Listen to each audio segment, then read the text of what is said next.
sehari. Apakah memang ada tips tersendiri untuk menanggulangi agar kita memang bisa terjaga dalam arti obat kita juga bermanfaat bagi tubuh yang sedang sakit, Mbak Sufi? Oke, Mas Agus, sebelumnya saya ingin menyapa para pendengar RRI dan juga para mitra sehat RSUD Sleman. Selamat menjalankan ibadah puasa, semoga selalu fit nggih. Amin. Terkait dengan pertanyaan dari Mas Agus tadi, pada kesempatan siang hari ini izinkan saya mau menyampaikan sedikit informasi terkait tips penggunaan obat pada saat puasa. Jadi yang akan kita bahas bukan hanya terkait obat oral atau obat yang diminum saja, nggih, tapi juga rute penggunaan obat yang lain. Sebelumnya saya juga ingin menyampaikan bahwa penggunaan obat itu kan macamnya banyak, nggih. Contohnya misalkan obat topikal, salep, krim, lotion yang itu penggunaannya dioleskan pada permukaan kulit. Ini kalau secara umum kesepakatan ulama, nggih, dan itu tidak membatalkan puasa. Kemudian bagaimana kalau penggunaan obat misalkan injeksi ya. Obat injeksi atau suntik itu ada beberapa macam tujuan penggunaannya. Misalkan tujuannya untuk pengobatan ya. Jadi kalau untuk pengobatan misalkan penggunaan insulin ya, itu kan juga disuntikkan. Nah, itu apakah juga membatalkan puasa atau tidak? Kalau berdasarkan sumber yang kami sadur ya dari Kemenkes dan beberapa sumber yang lain, bahwa penggunaan injeksi yang untuk tujuan pengobatan ini memang tidak membatalkan puasa. Bagaimana dengan tujuan injeksi yang lain, misalkan untuk menguatkan, contohlah semacam vaksinasi ya, entah itu vaksin COVID atau vaksin yang lain ya, apakah itu juga diperbolehkan pada saat puasa? Alhamdulillah ini penggunaan injeksi vaksinasi ini insya Allah tidak akan membatalkan puasa ya. Dan yang terakhir, ada satu macam penggunaan injeksi atau suntik yang ditujukan untuk istilahnya itu mengenyangkan ya, atau untuk menambah nutrisi. Contohlah pemberian nutrisi parenteral. Ini kan tujuannya agak berbeda ya. Jadi misalkan pasien tersebut itu dalam kondisi lemah, tidak nafsu makan, secara fisik itu tidak memungkinkan ya untuk puasa, maka pemberian injeksi nutrisi parenteral ini dianggap dapat membatalkan puasa. Dan lagian kalau pasien dalam kondisi seperti itu kan memang tidak ada kewajiban untuk melanjutkan puasa. Jadi kalau beliau sudah sehat kembali atau sudah mampu untuk menjalankan puasa, dapat membayar hutangnya. Itu contoh yang untuk penggunaan injeksi. Bagaimana kalau penggunaan obat inhaler ya atau spray? Ya. Ini kan macam-macam ya. Ada yang bentuknya MDI ya, ada yang bentuknya inhaler, ada yang turbohaler ya. Tanpa saya sebut merek ya. Secara umum penggunaan inhaler untuk pasien-pasien dengan gangguan asma ya atau sesak nafas ini secara umum memang tidak membatalkan puasa. Sebenarnya inhaler ini tujuannya ada dua ya. Jadi yang pertama ada yang digunakan untuk mengatasi serangan dan digunakan hanya pada saat terjadi serangan asma. Ada juga penggunaan inhaler yang bertujuan untuk maintenance, artinya digunakan rutin setiap hari dengan dosis tertentu untuk mencegah terjadinya serangan asma. Nah, bagaimana dengan penggunaan dua jenis inhaler tersebut? Kalau yang untuk maintenance itu kan dosisnya sudah terukur ya. Jadi sudah secara teratur pasien menggunakan, misalkan sehari sekali atau 2 kali. Nah, ini bisa kita siasati. Misalkan ya 2 kali sehari itu bisa digunakan pada saat sahur dan pada saat iftar atau berbuka puasa. Kalau sekali monggo bisa dipilih ya, mana yang lebih optimal ya, apakah pada saat puasa atau pada saat berbuka pada saat berbuka puasa atau pada saat sahur. Bagaimana kalau yang tujuannya untuk mengatasi serangan asma ya, ini kan kondisi situ ya, mendesak dan harus digunakan pada saat itu juga. Ini beberapa ulama ya kesepakatan memang karena kondisinya itu memang untuk kepentingan pasien mendesak ya, jadi tidak digunakan pada saat serangan, pada saat siang hari pun itu tidak akan membatalkan puasa ya.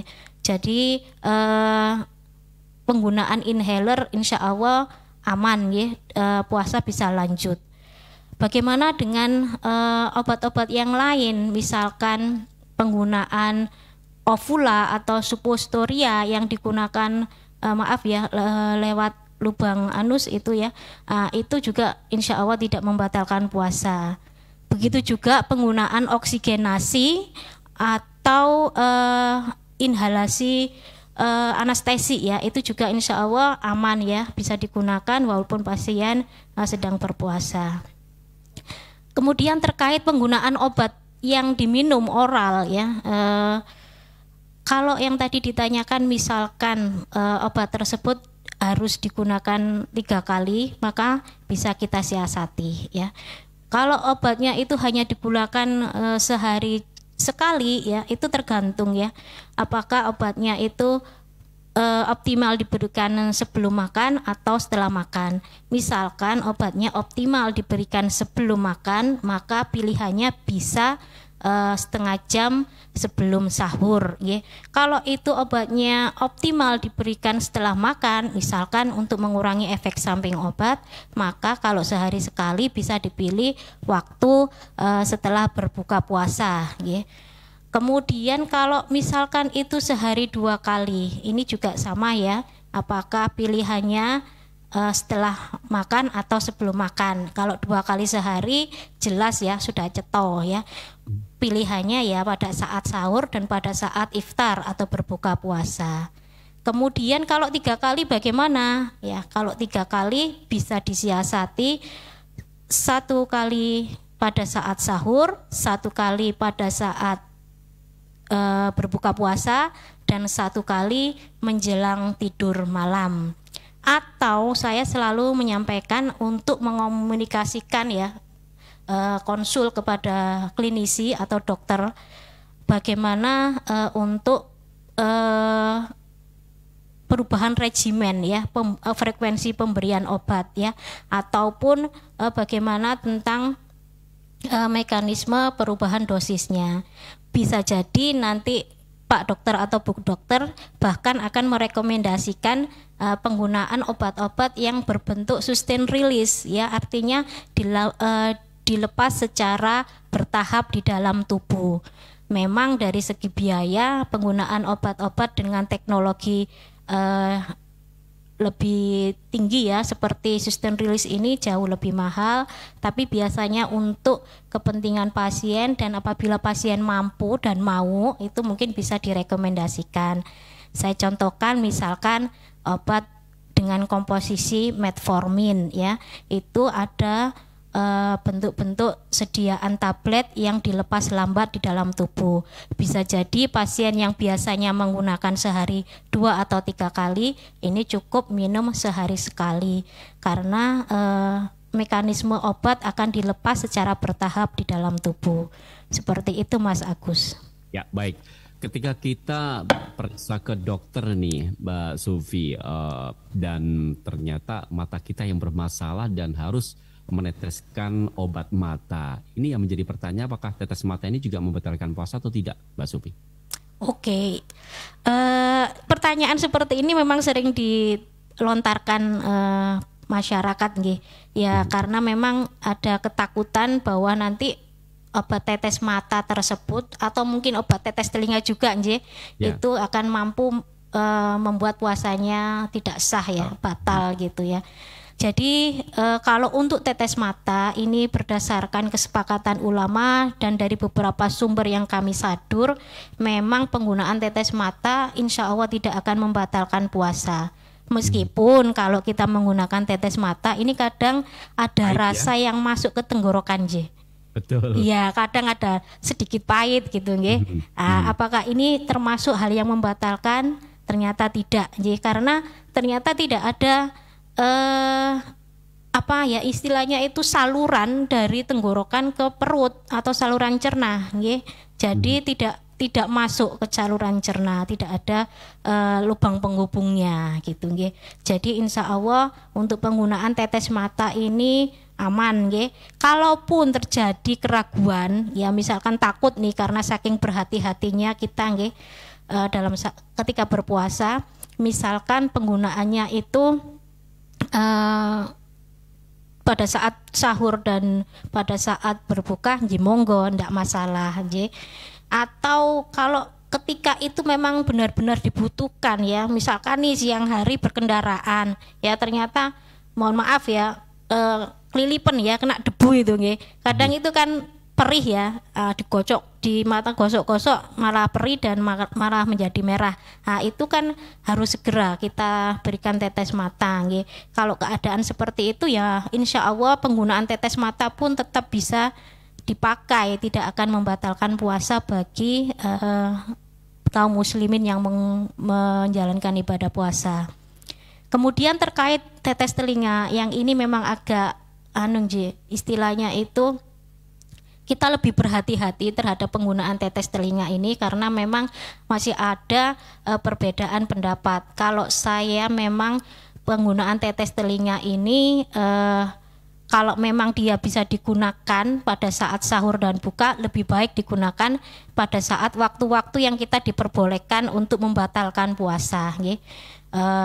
Bagaimana kalau kondisinya sito ya atau mendesak? Misalkan nih pasien dapat tetes telinga karena memang telinganya itu dalam kondisi nyeri atau infeksi ya.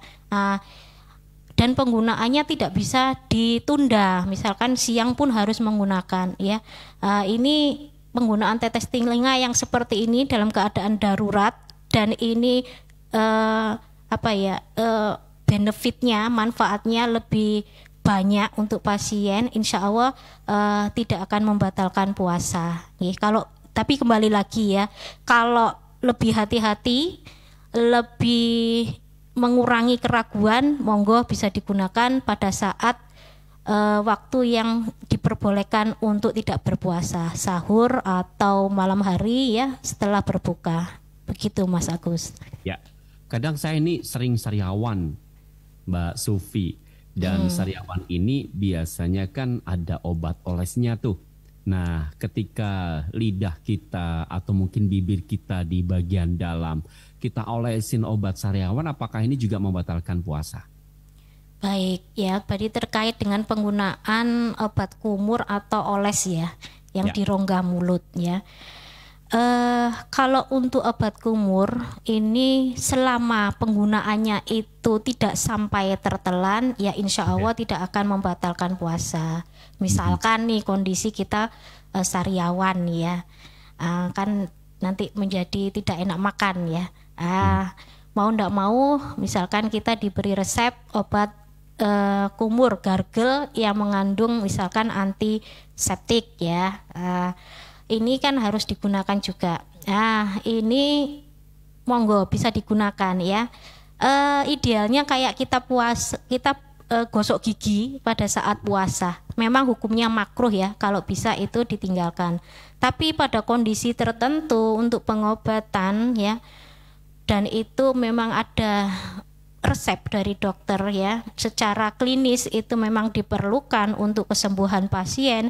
Selama obat kumurnya itu tidak tertelan, insya Allah aman ya. Monggo bisa dilanjut puasanya dan insya Allah tidak akan membatalkan puasa. Begitu Mas. Ya baik. Ada yang bergabung melalui line WA nih Mbak Sufi, akan kami bacakan dari Mbak Lala di Jalan Magelang. Bagaimana kalau untuk penderita asam lambung ya Bu? Pernah baca buku kalau asam lambung itu harus makan teratur. Bagaimana ketika puasa? Apakah ada aturan minum obatnya atau bagaimana ini? Oke, terima kasih. Untuk teman-teman yang memang saat ini menderita asam lambung atau memang ada riwayat menderita asam lambung, penggunaan obat-obat untuk asam lambung ini bisa digunakan setelah makan atau 2 jam setelah makan atau 1 jam sebelum makan ya. Jadi misalkan itu penggunaannya 3 kali sehari ya, misalkan contohnya antasida atau yang berkomposisi sukralfat itu kan biasanya sehari 3 kali ya. Nah itu tadi sudah kita bahas ya. Jadi bisa 1 jam sebelum sahur ya, atau 2 jam setelah berbuka ya. Kalau untuk 3 kalinya itu bisa tadi ya yang menjelang tidur malam itu. Seperti itu Mas. Baik, terima kasih Mbak Sufi. Baik, kita akan lanjutkan kembali dan masih kami tunggu untuk Anda pendengar yang akan bergabung di 5803333 atau juga di 081127111911 terkait dengan penggunaan obat pada saat puasa. Dan pendengar dimanapun Anda berada, di siang hari ini kami akan berbincang bersama apoteker dari RSUD Sleman.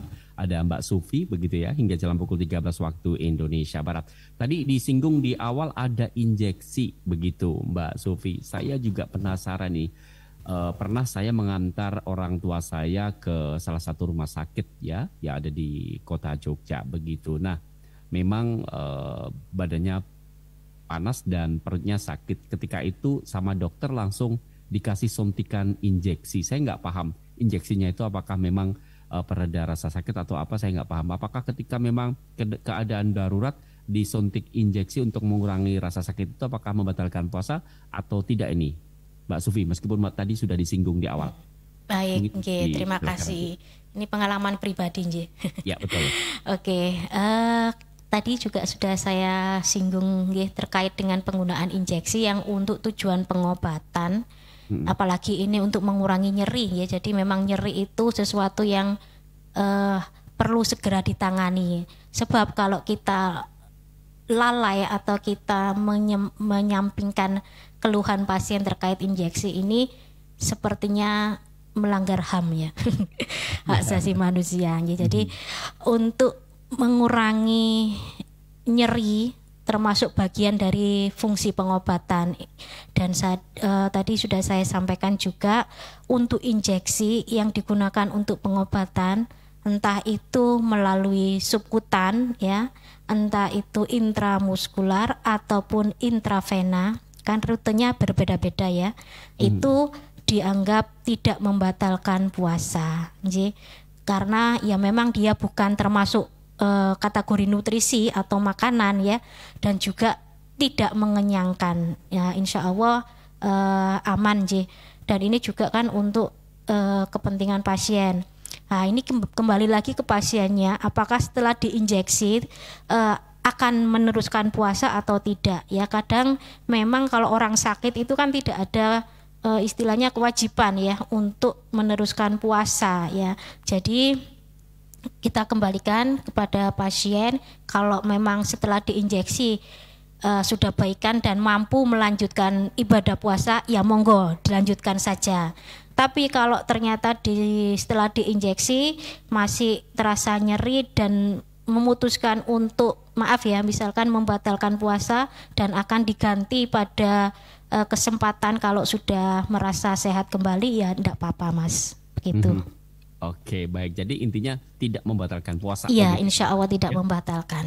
Oke, baik. Ini ada Pak Adam di Mergangsan, akan kami bacakan line WA yang sudah bergabung. Apakah baik jika minum vitamin C yang dosisnya 1000 dari Pak Adam di Mergangsan ini, Mbak Sufi?